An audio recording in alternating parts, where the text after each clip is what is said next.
going into the council, particularly me, I suppose.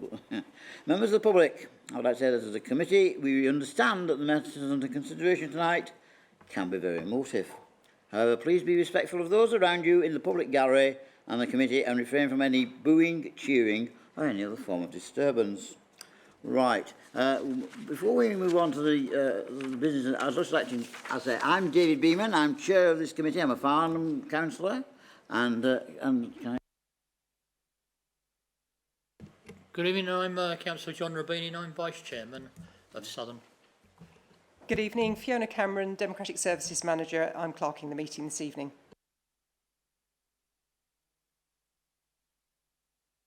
Thank you, Chairman. My name's Lewis Jones. I'm a planning lawyer. Thank you, Chairman. I'm Beth Howland-Smith, Development Manager. Thank you, Chairman. Good evening, members. I'm Chris French, Area Team Leader. Thank you, Chairman. Hello, members. I'm Philippa Stadden, Planning Officer. Thank you, Chairman. Good evening, members. I'm Louise Fuller, Planning Officer. Okay, thank you very much. Right, okay. Let's move on to the agenda, please. Agenda item number 1, minutes. The minutes are laid down. Can we confirm the minutes of the last meeting that was held on 9th of July, please? Agreed. Agreed. Oh, good. Right. 2.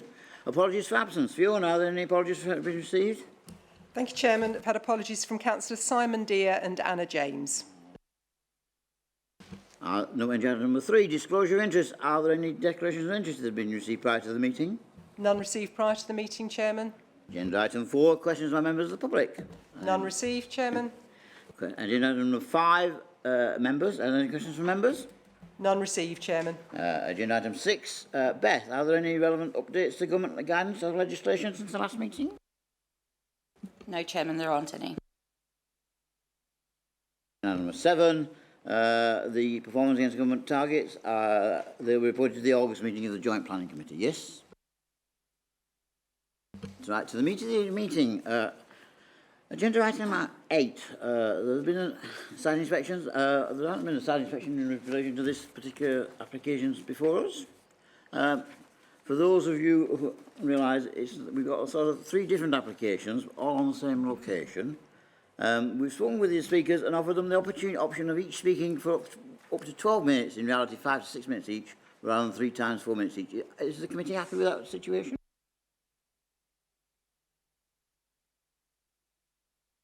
Agenda item 9, application number A1. WA2019-0689, land at Green Farm, Green Lane Church, GU10 2LT. The proposal is for an application of 2 polytunnels. And we have public speaking, and the first speaker is John Connell, please.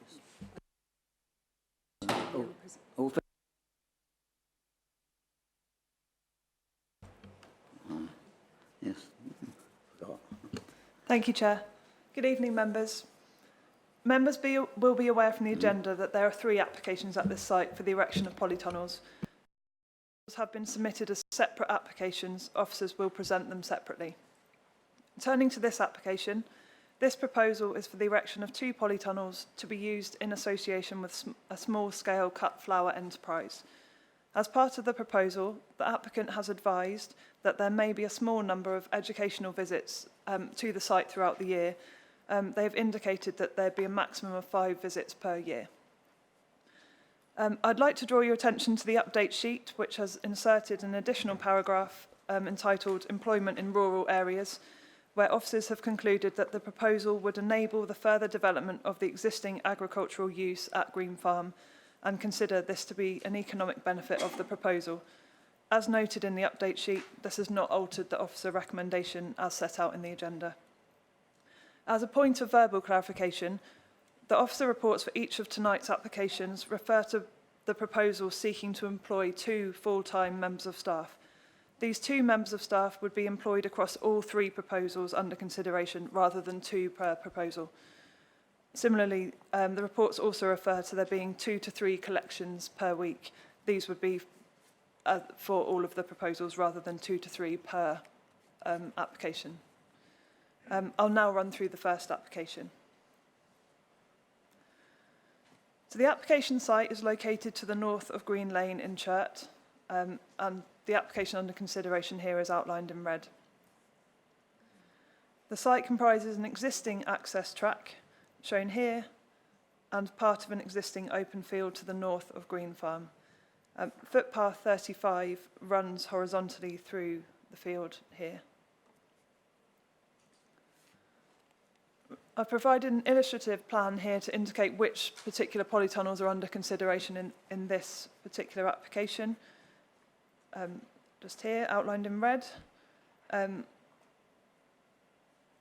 I've also provided an aerial photograph which sets out the context of the site. And here we can see the access to Green Farm from Green Lane here.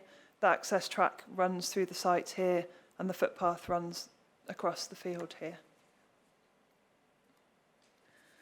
I've provided some site photographs. So photograph A is taken from the south and looks down the existing access track to the gate here, and the polytunnels would be located the other side of that gate.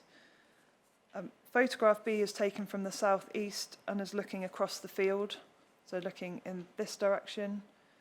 And photograph C is looking from the southwest across the field in the other direction. Here I've provided two photographs of the existing entrance from Green Lane to Green Farm in both directions, so that you can see the entrance to Green Farm there and there.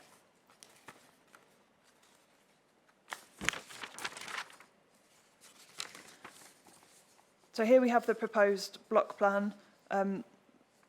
Again, I've provided the indicative plan to the left here, which shows which polytunnels we're considering as part of this application. And this is outlined in red here are the two polytunnels that we're considering here. The polytunnels as part of this application would be 3.1 metres high, 6.5 metres wide, and 27.5 metres in length. This slide contains what officers consider to be the main considerations in relation to this proposal. I will run through each one in turn. Lawful use of the land. Officers are satisfied that the use of the land is agricultural. Horticulture falls under the definition of agriculture within the Town and Country Planning Act 1990, so the proposal would not constitute a change of use. Employment in rural areas. In terms of employment in rural areas, this does provide the benefit of supporting a prosperous rural economy. Impact on the Greenbelt. With regards to the impact on the Greenbelt, the proposal would represent an appropriate form of development and would accord with Greenbelt policy. Impact on AONB, AGLV design, and impact on visual amenity. Officers are satisfied that the scale, form and design would be acceptable in visual terms. It is considered that the proposal, if taken individually or in combination with the other applications to be considered today, would conserve the landscape character of the AONB and AGLV. Impact on residential amenity. Whilst they may be visible, the proposed polytunnels would be well separated from other neighbouring properties, and there would be no material harm to the occupiers of these properties. And impact on highways and parking. The County Highway Authority have considered the individual and cumulative impact of the proposals and have raised no objection, subject to a number of conditions to ensure that the maximum visibility displays are achieved at all times to ensure safe access and egress from the site. Thank you, Chair. Thank you very much. Before we proceed with the proposal, if anybody wishes to take their jackets off, please do so. I think you know what I'm saying.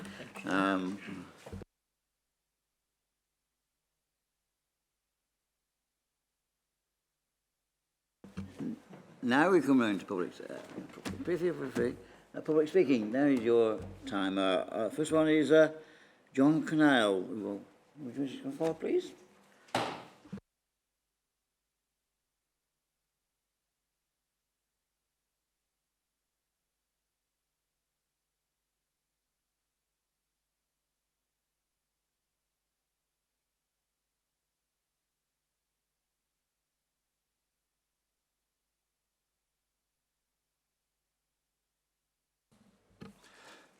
I own and live at Globe House in Green Lane, and my property is located on the northern slope of the hillside that directly overlooks a large field being part of the Green Farm estate, in which the applicant now wishes to erect polytunnels.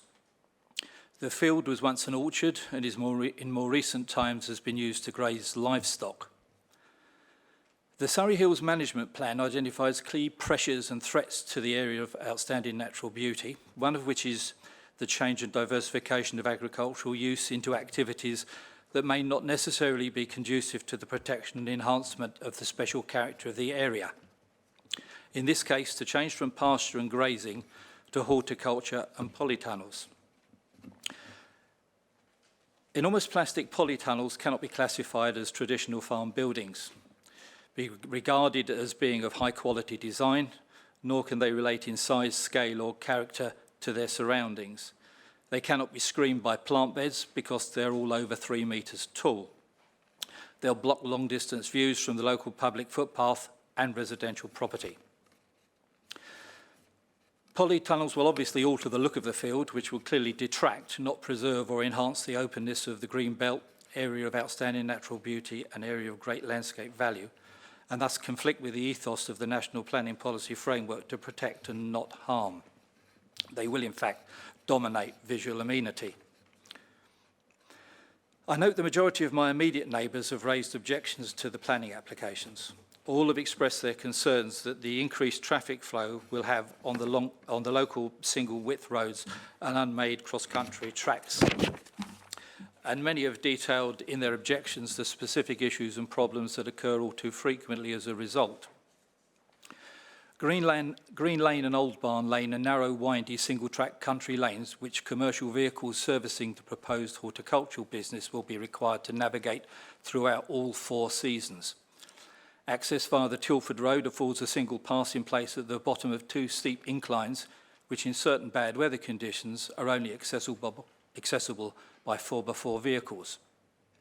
Access from Churt Village is via an extremely tortuous single-track road with minimal passing places, acute bends and very steep inclines. Heavy goods vehicles are prohibited from using Green Lane, albeit many are directed there by GPS, which often results in the road being blocked with vehicles attempting to negotiate around each other. An increase in traffic volume will only make matters worse in an already difficult situation, will make worse the already difficult situation presently experienced by local residents of uninterrupted access and egress to their properties. If the horticultural business flourishes, then the traffic will presumably exponentially increase. Access to the field itself and the proposed polytunnels is via the shared driveway of 2 residential properties, Green Farm and Green Farm Cottage, and then along an unmade track that runs from Green Lane downhill between Green Farm Cottage and Globe House boundaries, past a small field, through 5-bar gates and across a public footpath. This route, I suggest, will be difficult, if not wholly inadequate, for the proposed increase in the volume of traffic to and from polytunnels and the type of commercial vehicles envisaged by the applicant. The transfer of mud onto local roads from the site and its consequences will undoubtedly become a factor during inclement weather.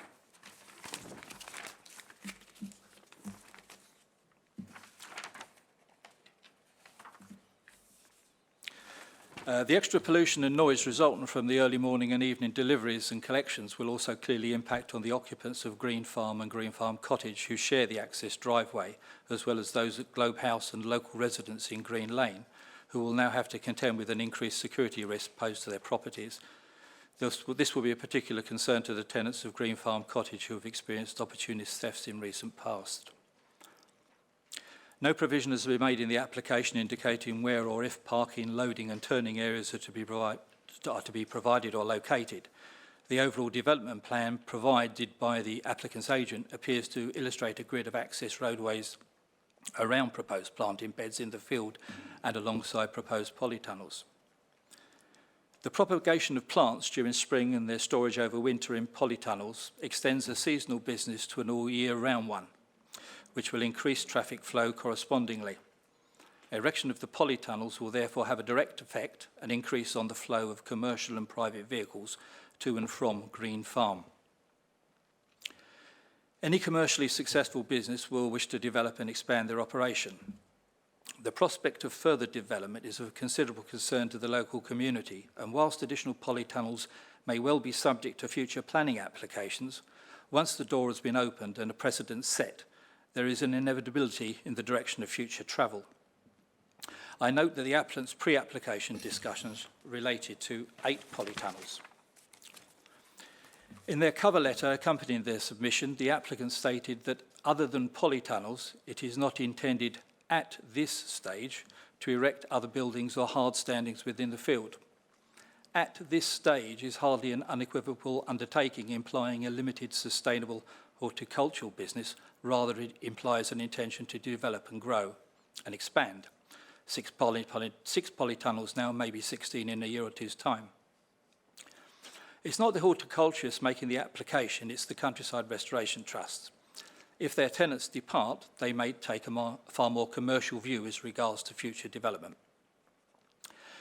In conclusion, and for fairness, the applicant has ameliorated specific concerns that have been raised through the planning consultation process. As a result, they would not be installing task or propagation lighting, they would not be installing ventilation fans or space heating fans, and they wouldn't be creating hard standings inside or around polytunnels or to provide access ways.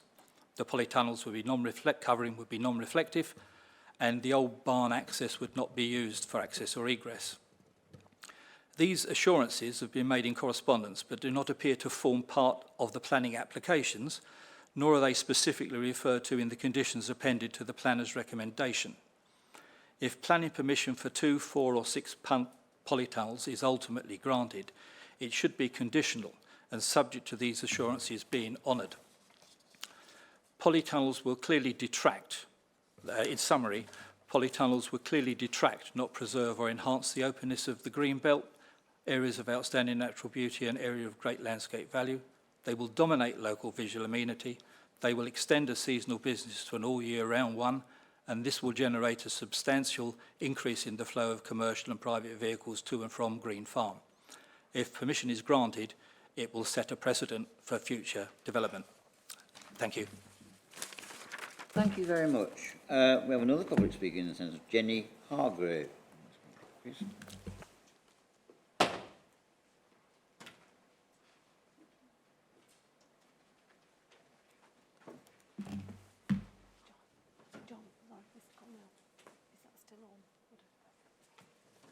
Is that still on?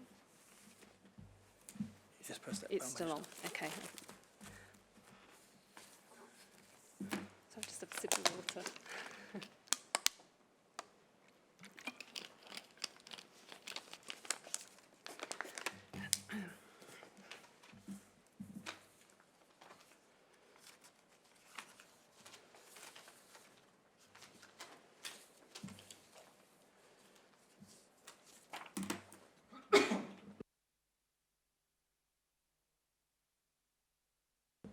Yeah, ready? Yeah. That one? Okay. Thank you, Chairman and members of the committee. My name is Jenny Hargrave, and together with my partner, we are taking on the tenancy of a large field within Green Farm, owned by the Countryside Restoration Trust, to start our cut flower business. With me here today is Jim Rees, the Trust's property manager. For those of you not familiar with the work of the Trust, it's a charitable organisation dedicated to restoring and protecting the wider countryside and its wildlife. Alongside practical farming and land management, the Trust's objective is to spread these aims by example. Having received positive pre-application advice from your officers for the erection of 8 polytunnels, we decided to reduce this to 6 polytunnels and submitted a single application for all 6. During the application validation process, we were advised by your officers that if we were to split the single application into 3 separate ones, there would be a significant saving on application fees. As you can imagine, for a new business with start-up costs, this advice was appreciated, hence the 3 applications before you this evening. Our venture's aim corresponds with a growing interest in British-grown produce with local provenance and a low carbon footprint. We cannot and do not wish to compete with flowers produced on a large industrial scale. Our cut flower model will concentrate on high-value, revival British flowers, for example, dahlias, sweet peas and cornflowers, to name a few. We plan to sell to floral designers working with clients in the London area and southern home counties. Our sales channel will primarily be through one wholesaler rather than selling to individual clients. This will allow us to concentrate our valuable time on growing flowers rather than dealing with multiple regular visitors. In planning terms, we do not need planning permission to grow flowers, and members will appreciate that a horticultural business is entirely appropriate activity for an open countryside. Indeed, the Churt area has a long-standing history of horticulture. Our planning application relates to our desire to propagate and protect a valuable crop from the vagaries of the British climate. Erecting 6 polytunnels, under which plants will be propagated and grown directly in the soil, will allow us to achieve this objective. The polytunnels are simple structures constructed from metal hoops covered with polythene to provide shelter for both the plants and us. No hard standing is needed. There is no plan for lighting or fan heaters. We plan to use designs with sides that roll up to allow for natural ventilation, and in the colder weather, the ends of the tunnels will be closed. Whilst we note the comments and assumptions from local residents, I'm happy to confirm our intentions are set out in our applications. The fields in which our polytunnels are to be sited are very well screened. Any visual impact is confined to a short length of narrow public footpath, together with a potential fleeting distant view from a single neighbouring property. In keeping with our aims to protect and increase biodiversity, we plan margin planting of wildflowers along the sides of the polytunnels and the perimeter of the area. This will provide an attractive outlook from the footpath, as well as encourage and conserve pollinators. Ultimately, of course, there is no right to view over third-party land, and our proposals are entirely consistent with the open countryside location. In terms of vehicle movements attributable to our business, these will be low. We provided details for the local highway authority's consideration, and members will note that the authority raised no objection to the application. During the harvest season, there will be approximately 2 to 3 main dispatches from the site each week. These will most likely be at the start of the day and end of the day, but within time frame regulations. For the vast majority of the season, there will be 2 full-time employees, myself and my partner, with some seasonal staff as and when required. Vehicle movements generated will be significantly less than the daily variation in traffic numbers using the local road network. Our sustainable horticulture enterprise will make a modest contribution to a national cut flower marketplace. Ultimately, the countryside is a working landscape and relies on sustainable agricultural and horticultural businesses to retain its character. Our applications will safeguard our flowers from the volatile British weather and only have a light touch on the landscape. We would therefore urge members to support the officer's recommendations and grant planning permission. I would like now just to respond to the objections made this evening in terms of future plans. The Countryside Restoration Trust was launched in response to growing fears about intensive and industrialised farming. Expansion would go against everything the Trust stands for. The Board of Trustees comprises respected farmers as well as leading environmentalists and conservationists who are passionate about a working, living countryside that protects wildlife and habitats. Further development would in any case require additional planning applications, and each would be determined on its own merits, both in terms of planning permission and traffic assessments. In terms of, just to reiterate, in terms of vehicle access, planning permission isn't required for vehicle access, and we are using an existing access to the farm and not developing a new one. Thank you very much. Thank you. Thank you very much. Right. Councillors, who wishes to speak first? Anybody wish to speak?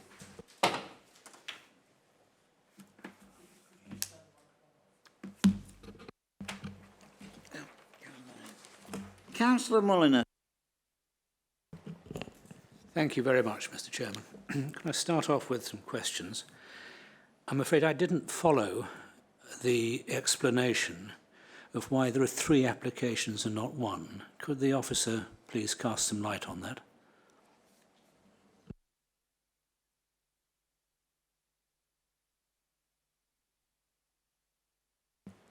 Thank you, Chairman. I mean, ultimately, it's open for them to submit it in that way. The reasons why they've chosen to do that are outside of our process here. So we're happy that they can submit it as three applications. I don't know the reasons why they've chosen to do it in that way, but regardless of why they have, it's for us to determine what they can, and it's what's in front of us at the moment. The reason why I ask is I thought I heard the applicant say that it was on the officer's advice, and I was puzzled by that.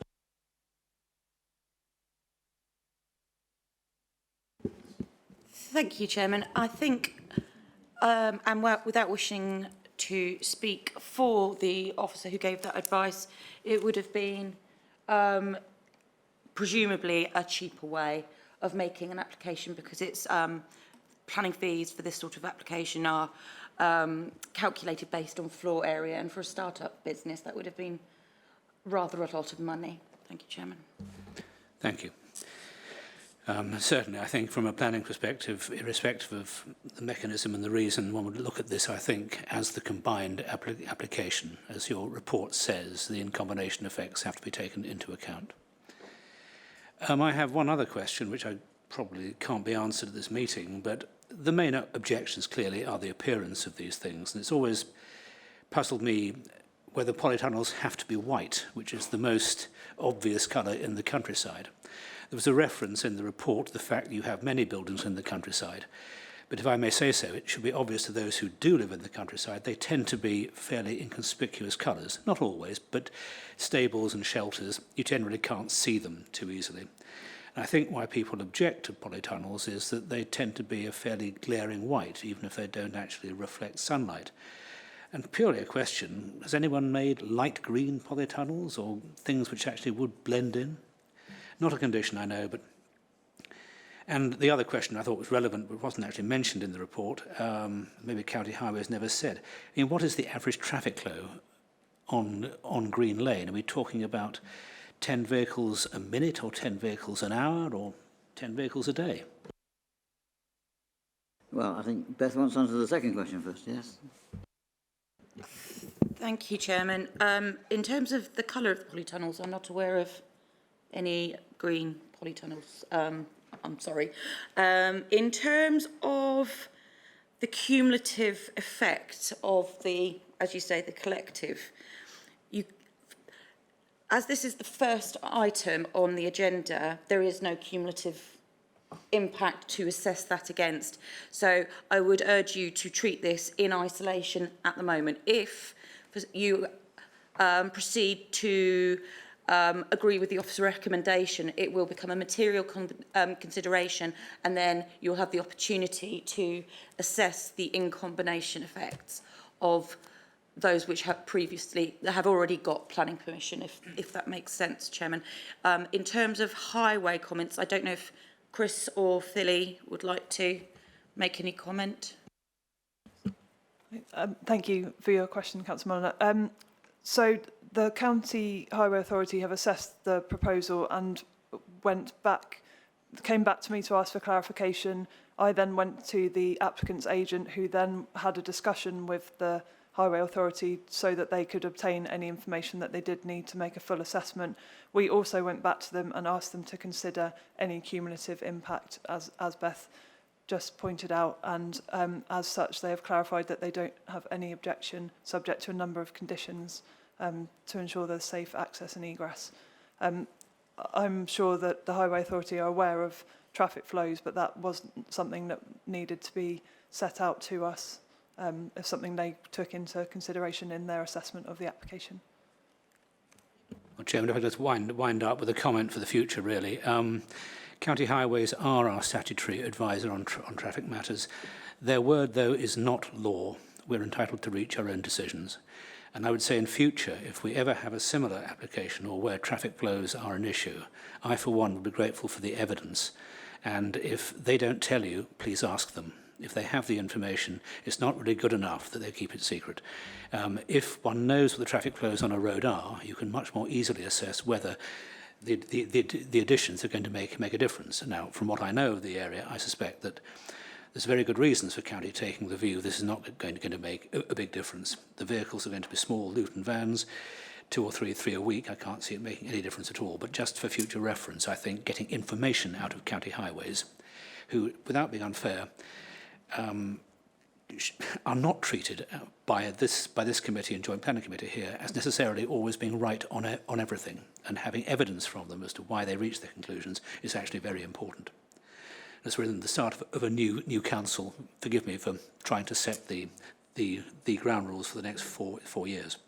And thank you very much. I can't see any reason to object to this application myself, but I'll listen to what my colleagues have to say. Councillor Keane. Thank you, Chairman. Yes, I just wondered if the officers could tell us whether this site will only be active, if you like, during the growing season and in the winter months. From what I'm reading, in the winter months it would be a quiet site. Can you just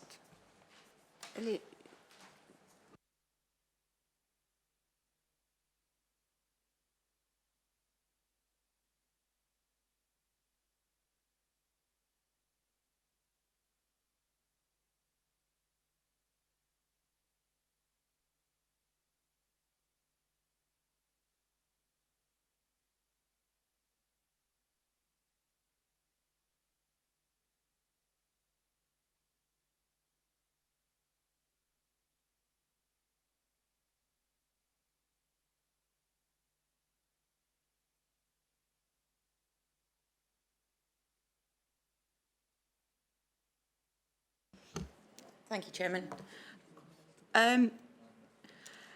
This is a tricky area because we're not looking at the use, we're not looking at the activity, we're looking at the structure, if you like, the operational development side of things.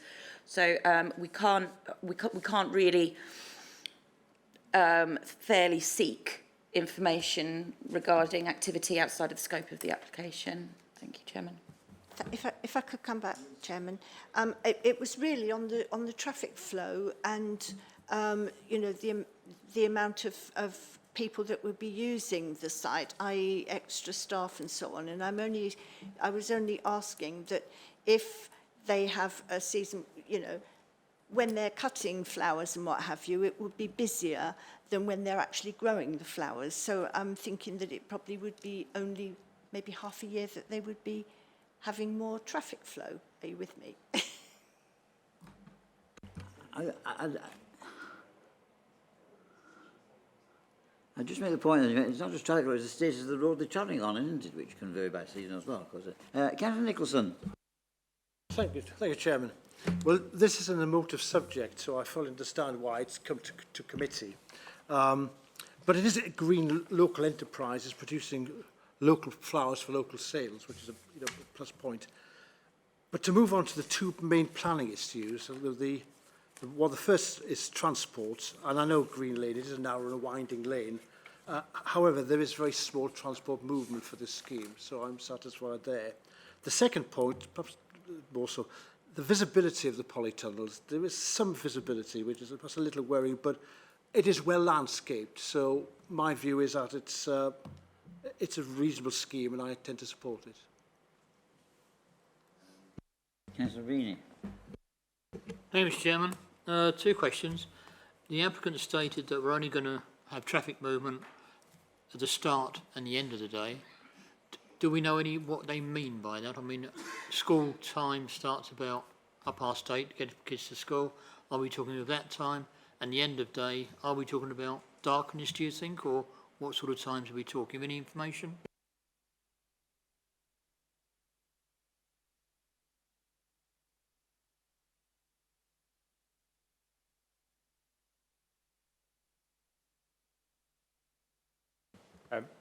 Thank you, Chairman. They haven't given details of the exact timings, but we're satisfied that given the level of activity, that it wouldn't be kind of harmful in terms of highway safety or amenity at that kind of level that we're looking at. The only information we got is what is in the report in terms of it being at those times, but we don't have the specific times.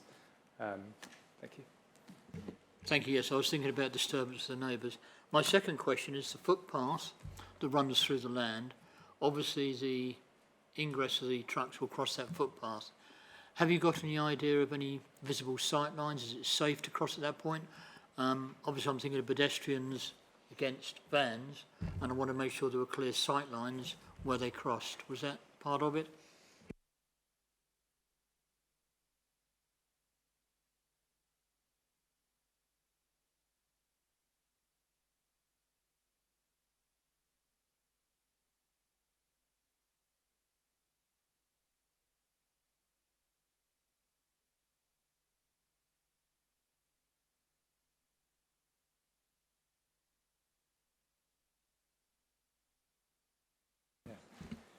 Thank you, Chairman. The polytunnels themselves are well away from the footpath, which runs down along that kind of southern part of the boundary, and therefore, actually, as far as we're concerned, the application doesn't actually change anything in terms of the the footpath provision.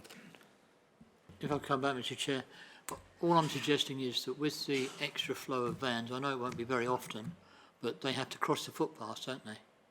So what I'm asking is, are there decent sight lines to ensure that no pedestrian comes into any harm because the van doesn't see them?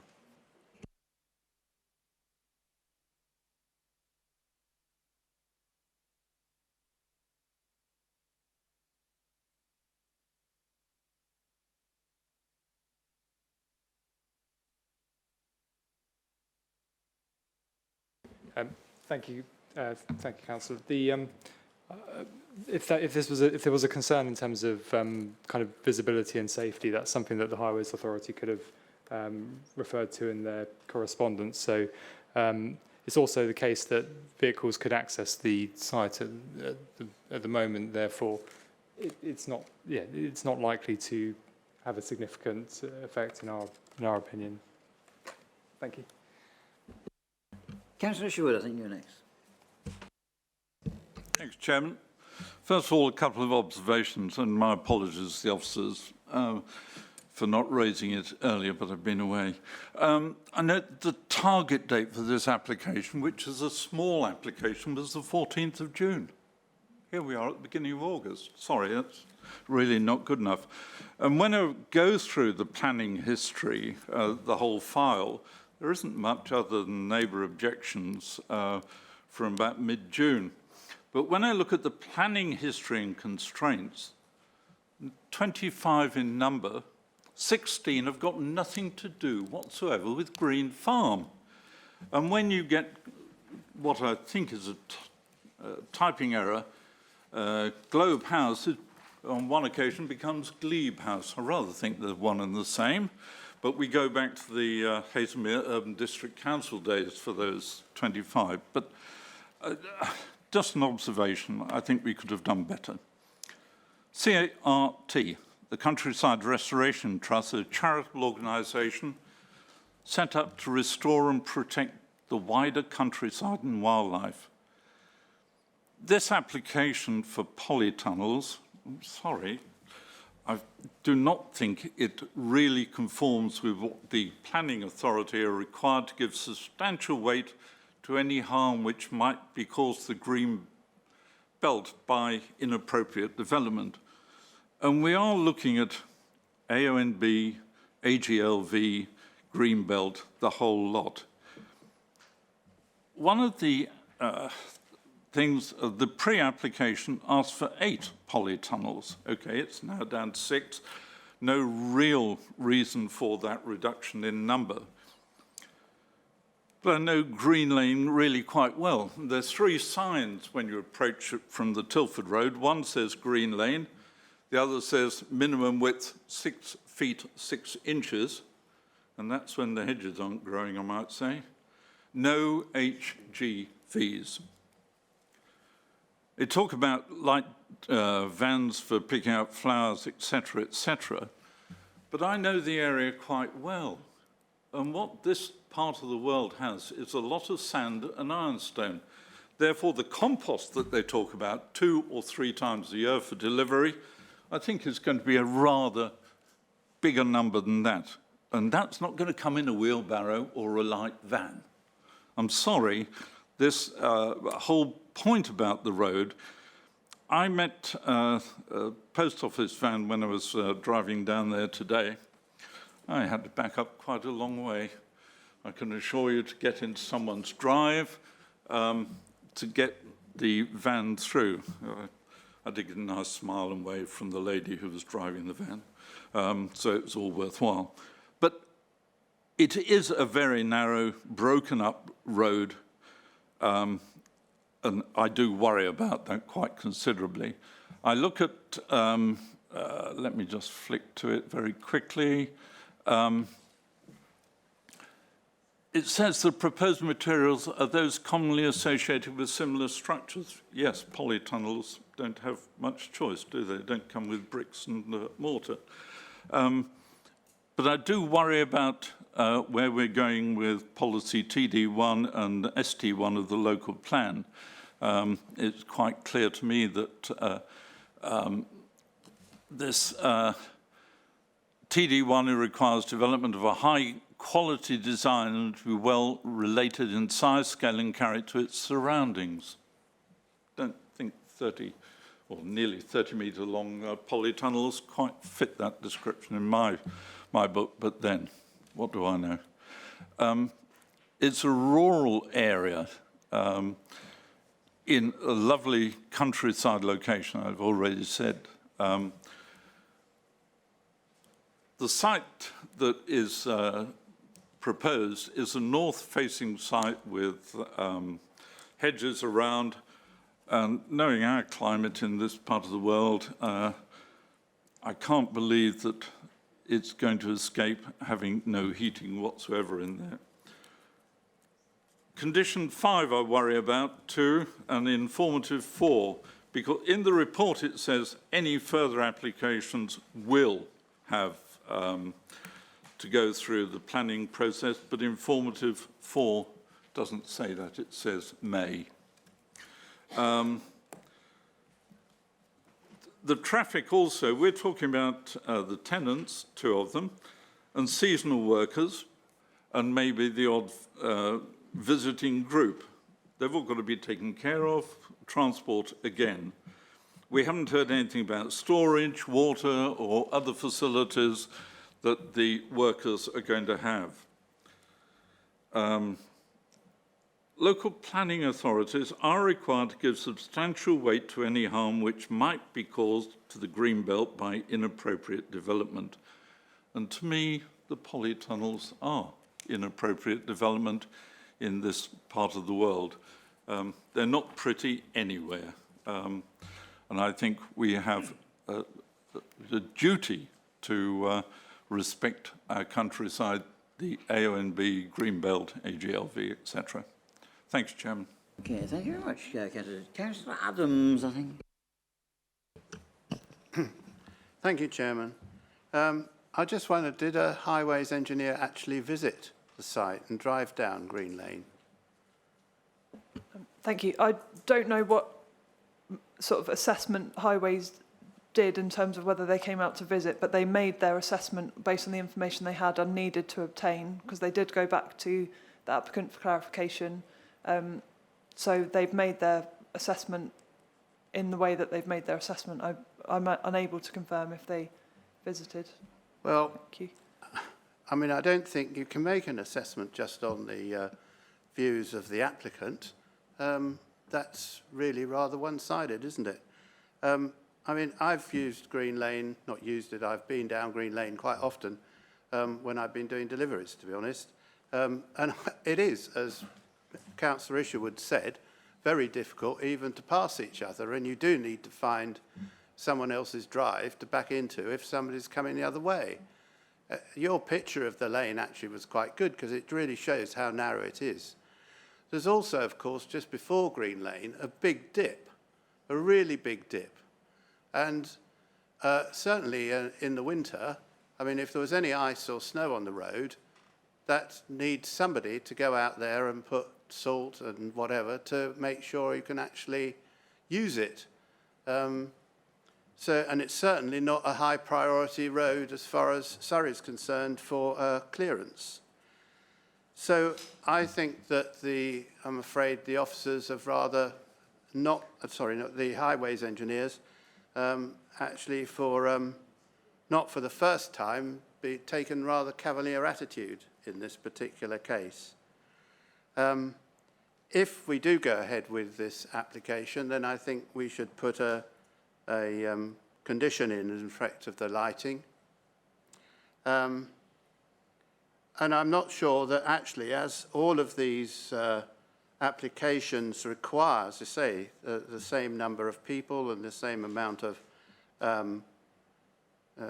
traffic movements, perhaps we should just approve one of them and see how it goes, and put the others off. And if the first one is successful and doesn't cause any disturbances, then they could come back with the other two. But I don't see any point in passing all 6 in the same way. It should have been one application, as Councillor Mellor said. So those are my comments anyway. Thank you. Thank you very much, Chairman.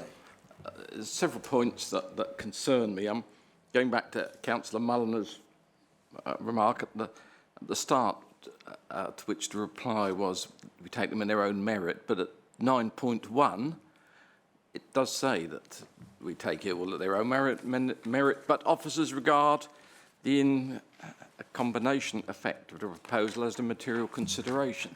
So it says that on the very first one. And what I would like to know, we've heard from an officer that the number of movements and staff would be the same whether you approve 1 or 3. That isn't in the papers, and each one has the right for that number. So we all know that when you come later in the day and you look back at the papers and what has been approved, what has been approved is 3 times the numbers. So I would like some assurance on that. And I have to say, Chairman, from a council point of view, I'm horrified at the suggestion that this is now 3 to avoid costs, because we know when we come to budget, we'll be told that planning runs at 60% loss. And I should be asking the Chief Executive to look further into this. Beth, do you want Thank you, Chairman. If I could go back to Councillor Adams' comments on traffic. I would reiterate that this is for the polytunnels only. As it stands, this site has an agricultural use, lawful agricultural use. It could be intensively farmed, unfettered. There are various scenarios that could happen without any structures being required, which would require heavy machinery to be used. If it was for cattle, for example, you've got vets, you've got various sorts of comings and goings that would necessarily take place. So I think you need to, I would urge you to steer away from traffic, because at the moment there is an unfettered amount of traffic that can visit the site. And at this is a relatively low scale operation before you right now. In terms of Councillor Knowles's comments regarding the officer comments on in combination effects, and my comment right at the beginning that this one particularly should be dealt with on its own merits, that is simply because we wouldn't, at the time of writing, we did not know the order in which the items would be heard. So it was important just to set that out. And then going back to Councillor Adams's comment about lighting, absolutely, that is something we could control by way of condition. Thank you, Chairman. Councillor Adams, going to come back? Thank you, Chairman. There was one other point that I meant to make. They're suggesting that there will be people or educational trips to this site, and yet on page 13, halfway down, it says no provision has been made for washrooms, toilets, storage of materials and plant workshops and tools. Well, I mean, you just have kids wandering around looking for a loo or a hedge, or what is the... You know, I mean, if you're going to have groups of children there, you have to have the basic facilities for their amenities. So how come that there's nothing provided for that? I mean, I get a feeling that this has been rather sort of sloppily put together, and that there's too few thoughts about actually how it's going to work. It's just put in a few different things and said, well, this is it, we won't do this, we will do this, but, you know, you have to take our word for it because we're not actually making any guarantees. Any other councillors wish to speak? I must say, I personally find it rather odd that we've got 3 different applications. I mean, I think if you're going to have this, you ought to have 1 application for 6, actually, personally. Oh, there we are, that's a bit weird. Right, okay, anybody else wish to speak on this matter before we go to the vote? Okay, right. That, subject to conditions 1 to 6, and advice once permission be granted. Those in favour? Sorry?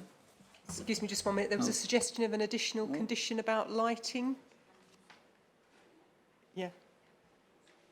Sorry. Yeah. Sorry, I do apologise. It's gone, Beth. Thank you, Chairman. Just going back to the comment on school visits, as this already has an agricultural use and could therefore feasibly have a number of agricultural employees, in terms of facilities, I mean, you've got to ask where would they go as well. I mean, I don't anticipate that trips would be excessively long, but in any event, that is outside of the scope of this application. The application is simply for the polytunnels and an ancillary, if you like, element to it, which is controlled by way of condition as to the number of times per. Oh, it's not. Sorry, it's controlled. There is no control, basically. Yes. Sorry, I'm getting myself confused. I think the key point is that it doesn't form part of the description of the development. I think there has been a suggestion by the applicant that for some training purposes or for school visits, that it may be used for that purpose at some point in the future. So long as that is done, as long as that is not done intensively, we would regard that to be an ancillary function and wouldn't in itself require planning permission. If it started to occur more regularly and the council thought that a material change of use had occurred as a result, then we would look into that and, if necessary, take enforcement action. But for the purpose of this application, it doesn't form part of what the applicant is applying for. So it is strictly just the polytunnels. Councillor, do you want to announce? Oh. Yes, indeed. Thank you, Chairman. Informative 4 says, should the scale of proposed business be intensified in the future, the applicant may be required to seek further planning permission. Will be is what is written in the report and should be reflected in that informative 4. Right. Contribution, I think. Just the last one, Chairman. Could we be reminded of the restrictions on lighting? Because, you know, polytunnels aren't very warm things, and I have to heat my greenhouse and light it during the winter, and I'm just interested to know what the lighting situation is going to be.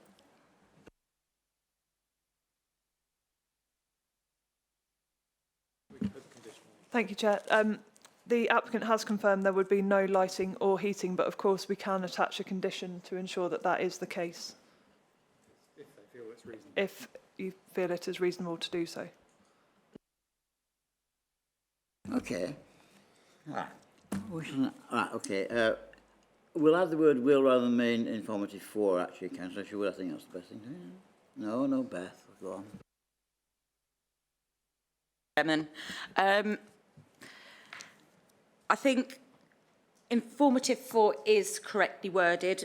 The intensification of an agricultural use, and I'm talking about uses, not built form, won't require a change of use application. And then for other activities, it is a matter of judgment as to whether or not they are ancillary or constitute a mixed use of the site. Built form can be permitted development on small holdings. So I think it is right that it says may in the informative. So apologies for any confusion. Thank you, Chairman.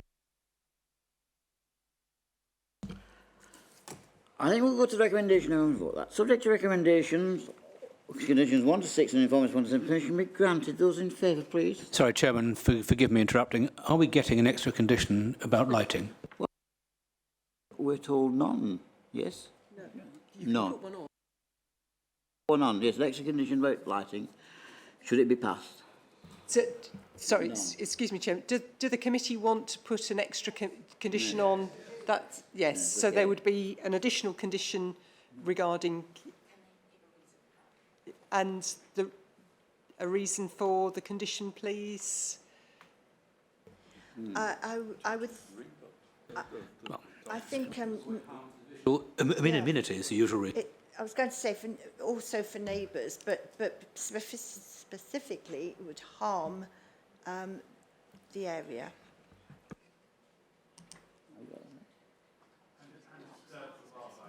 Yes. Okay. Is everybody happy with that additional? Should we grant it, of course? Yes, okay. Right. That's subject to conditions 1 to 7 then, on information 1 to 7 permission be granted. Those in favour?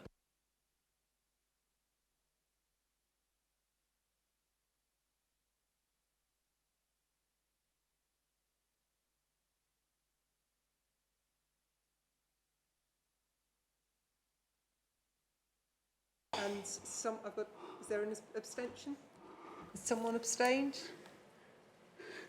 Thank you. 4, does that mean me? Yes. So that's 4 in favour, 4 against and 1 abstention. So I ask the chairman to use his casting vote, please. Against. Chairman has used his casting vote against the proposal to grant permission. Therefore, the application is refused.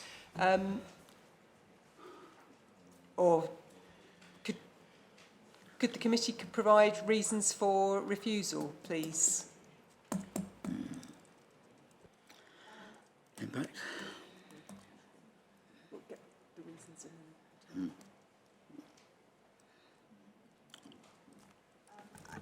I think detrimental to the area and amenity. Yes. Yeah.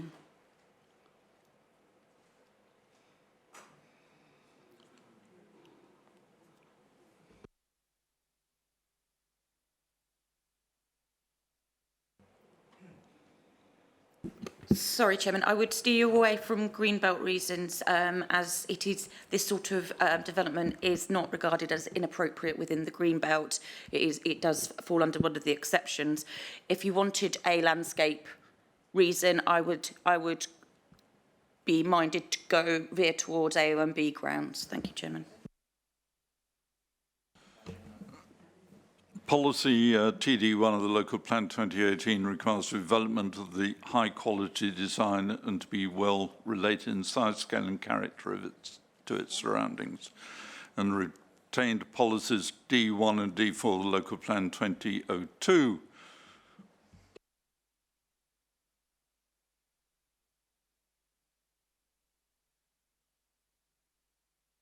Sorry, Chairman. Again,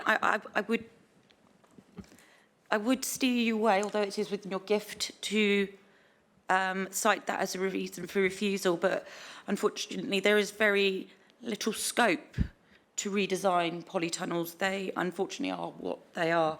So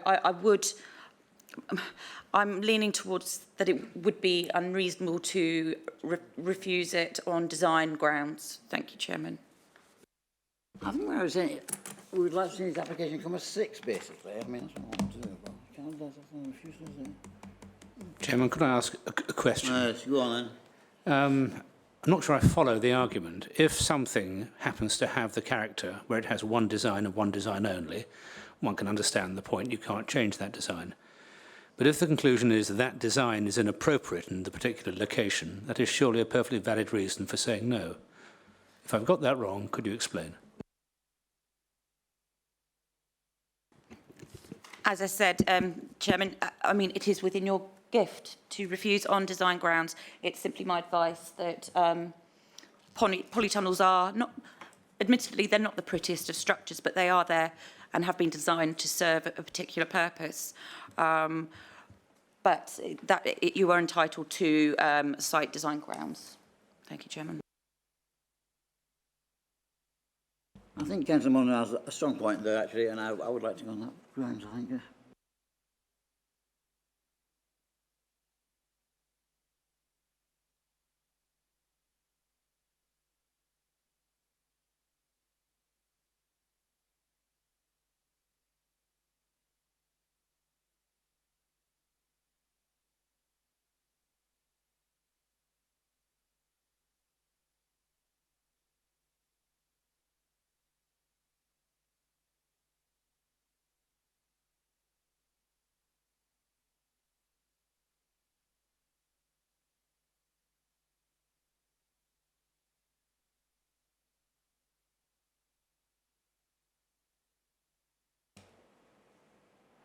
Mr. Adams.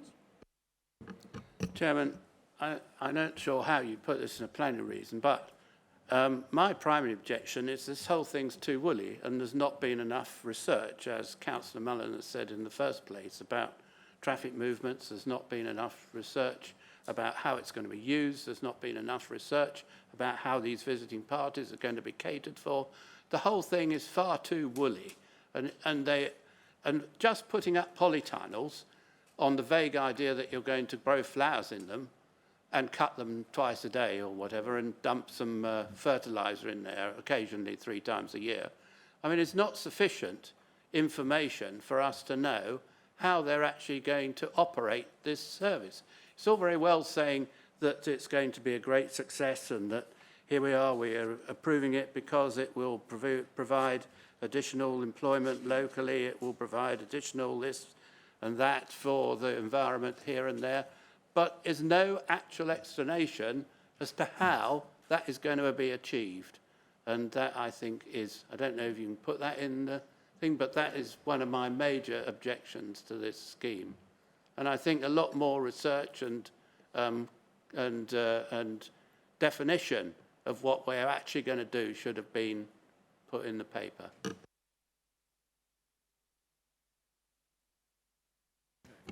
Thank you, Chairman. As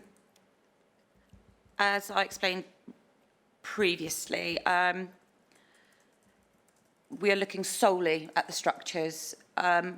They could use this piece of land for agricultural purposes with unfettered traffic movements.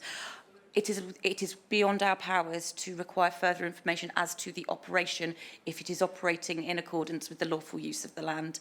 And, you know, my personal view would be that a reason for refusal based on insufficient information would be wholly unreasonable and could enter us into a world of costs, unfortunately.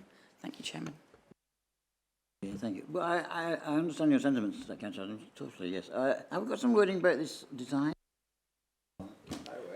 Thank you, Chairman. I've got something along the lines of the proposed polytunnels, by reason of their design, would be detrimental to the landscape character, contrary to policy RE3 of the local plan part 1, TD1 of the local plan part 1, and policies D1 and D4 of the 2002 local plan. Thank you, Chairman. Chairman, if I could add, there should be express reference to the AONB and the AGLV.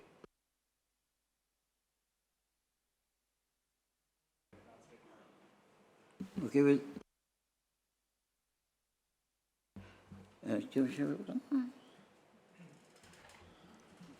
Okay, councillors, if you're happy with that as a potential reason for refusal, can I just ask you to, with a show of hands, please, to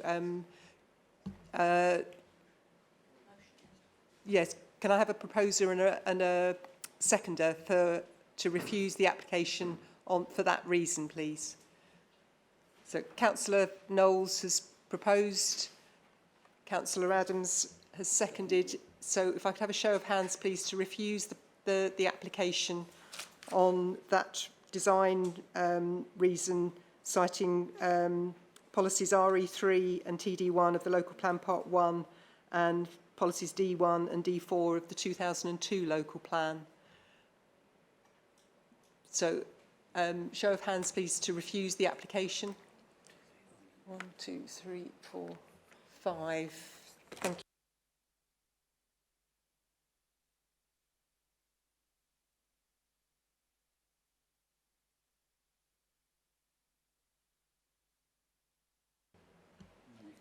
Thank you.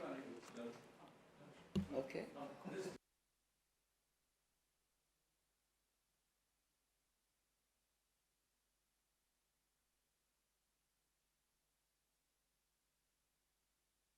Okay.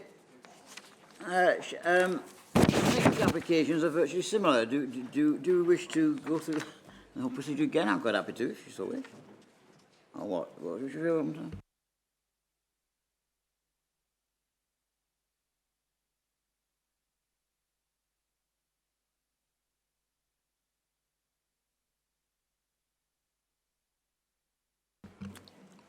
A different officer. Let's present them. Yes, okay. Louise, away you go. Thank you, Chair. Good evening, members. This application seeks permission for the erection of 2 polytunnels to be used for a small-scale flower cart enterprise. Members will be aware from the agenda that there are 3 applications at the site for the erection of polytunnels. As the proposals have been submitted as separate applications, officers will present them separately. There is one update within the update sheet which refers to the insertion of a new paragraph which references there being an economic benefit from the proposal. This has not altered the officer's recommendation set out in the agenda. I will now run through the details of this application. Sorry.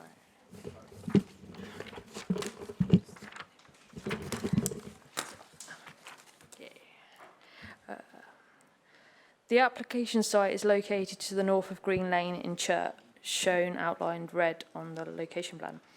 The site comprises an existing access track and part of an existing open field to the north of Green Farm, shown here. Footpath 35 runs horizontally through the site to the south of the field.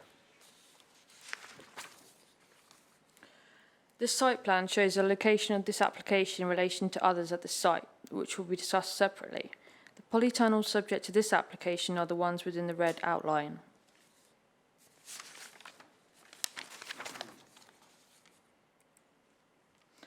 This photograph shows the location of the site in the contents of the wider area.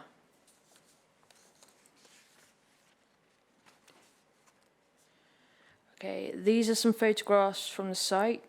Photograph A is taken from the south, showing the location of the access track leading to the field. Photograph B is taken from the southeast, looking across the field. And photograph C is taken from the southwest, looking across the field.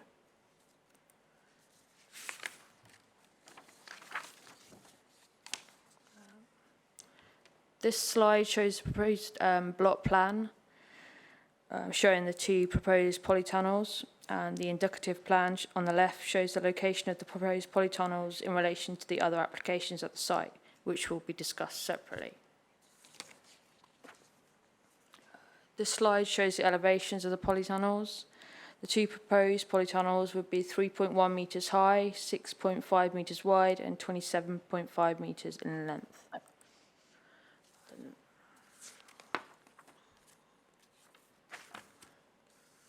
This slide contains what officers consider to be the main considerations in relation to this proposal. I'll run through these each in turn. The lawful use of the land is agricultural, and this will not change as a result of the proposal. In terms of employment in rural areas, this does not provide the benefit of supporting a purpose of rural economy. With regards to the impact on the Greenbelt, the proposal would represent an appropriate form of development and would accord with Greenbelt policy. The impact on the AONB and AGLV is considered to be acceptable. With regards to residential amenity, the proposed polytunnels would be adequately separated from joining properties. And in terms of highways and parking impacts, subject to conditions, the County Highway Authority are raising no objections. So for the reasons set out in the officer's report, the application is being recommended for approval. Thank you, Chairman. Thank you very much. Councillors, anybody else?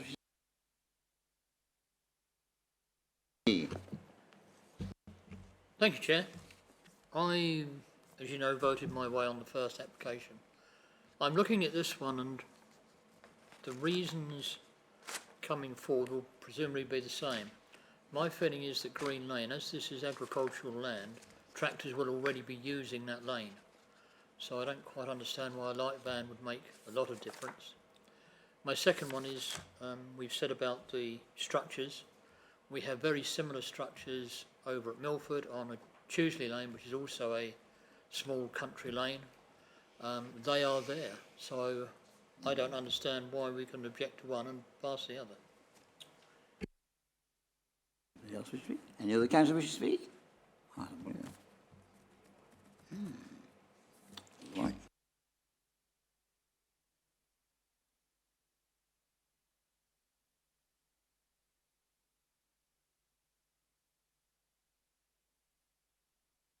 That's confusing. Right, okay. Yes, Councillor Monaghan. Could I just ask Councillor Rubini if you could clarify, the polytunnels he's referring to, are they in the AONB as well? I'm afraid I can't answer that because I don't know. They are in Tuesley Lane, which is a rural area. It's near a golf course and a hospital.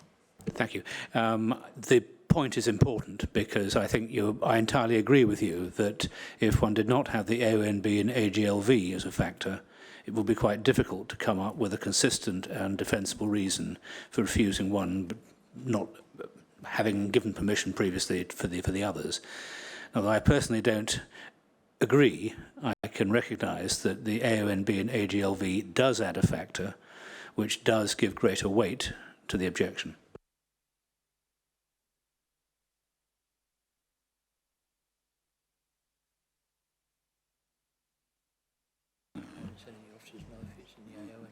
I don't know. Could the officers help that in that situation? Is it in your hand? Thank you, Chair. I'm afraid personally I'm not aware whether Tuesley Farm is within the AONB or not. I do. It is a much larger development, however. Right. Right, I suppose we... yeah, right. Go to the recommendation. As stated, yes. Yeah, well, first recommendation... Well, what's the vote then? The recommendation subject to conditions 1 to 6, and involves 1 to 7 permission be granted. I'm going to people in favour. 1, 2, 3. So that's voting in favour of the recommendation to grant. So 1, 2, 3, 4. Against? Oh, no. 1, 2, 3. Sorry, who's the... 1, 2, 3. Sorry, Councillor Keane, is your hand up? Yes, sorry. So that's 4. And 1 abstention? Yes. Okay. So, Happy days. Councillor Beamer. Happy days. Oh dear. On this particular case, I shall vote against. That vote is lost. I presume, councillors, that you would like to propose a recommendation to refuse on the same grounds as previously. So that's the visual impact on the AGLV and the AONB, and contrary to policies RE3 and TD1 of LPP1 and D1 and D4 of the 2002 local plan. Councillor Knowles, are you proposing that? Councillor Adams, you're seconding, thank you. Could I have a show of hands then, please, on that recommendation to refuse planning permission? So that's 1, 2, 3, 4, 5. Votes against the recommendation to refuse is 3, thank you, and 1 abstention.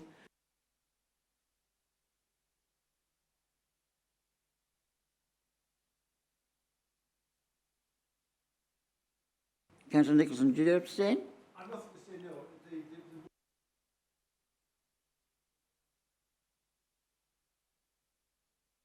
Okay, in that case, permission is refused. Thank you.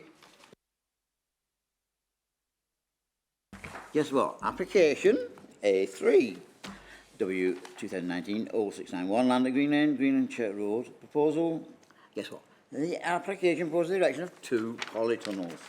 Now, the case offer here is Philippa Standen.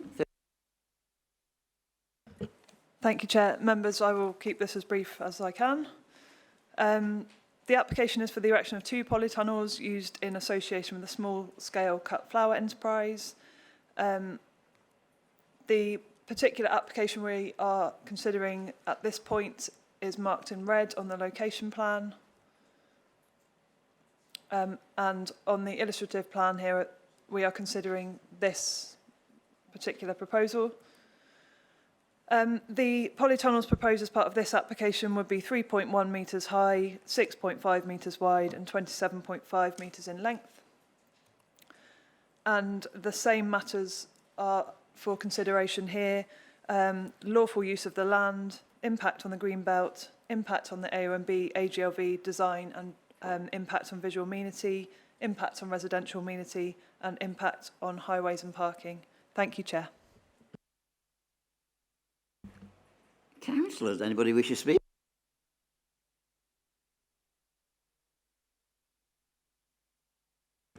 Does anybody, nobody wish to speak on that? No, in that case, you can just go straight to the recommendation. Right, recommend it. Recommendation, apologies, councillors need to go through the process. Recommendation to grant planning permission. Can I see a show of hands, please?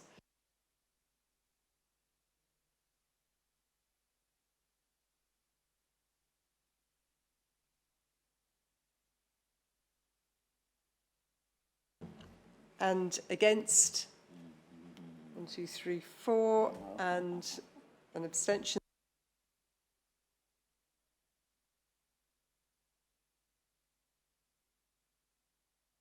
Vote against. Chairman's casting vote is against, so that is lost. Thank you.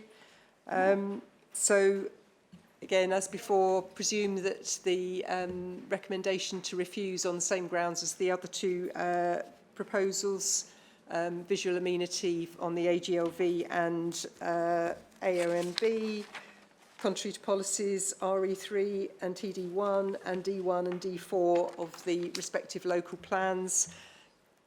Can I see a show of hands, please, in favour of refusal? So, 1, 2, 3, 4. Against, please. 1, 2, 3, and 1 abstention. Councillor Nicholson, thank you.